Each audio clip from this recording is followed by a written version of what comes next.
Hi friends, ఒక మనిషి మనస్తత్వం గురించి పూర్తిగా తెలియాలంటే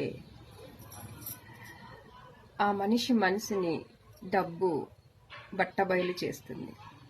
అవును, మీకు నిజంగా ఒక వ్యక్తి గురించి తెలుసుకోవాలని ఉంటే మీ దగ్గర ఉన్న డబ్బు కొంత వారికి ఇచ్చి చూడండి.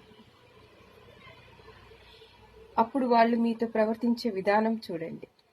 అలాగే ఇంకొక కోణంలో వాళ్ళ నిజస్వరూపం తెలుసుకోవాలని అంటే మీరు డబ్బు అడిగి చూడండి. ఆ తర్వాత వాళ్ళ ప్రవర్తనలో మార్పులు గమనించండి. అవును, లోకమంతా డబ్బు మీదే నడుస్తుంది.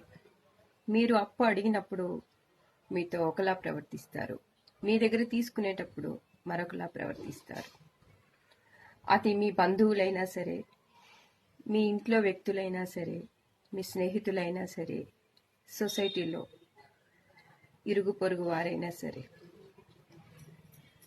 అందుకే అన్నిటికంటే ముఖ్యంగా ప్రతి ఒక్కళ్ళు వాళ్ళ కాళ్ళ మీద వాళ్ళు నిలబడాలి, డబ్బు సంపాదించాలి.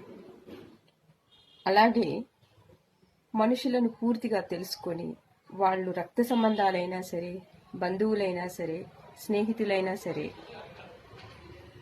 డబ్బు అనే స్వార్థంతో మీ దగ్గరికి వస్తే మీ దగ్గర డబ్బు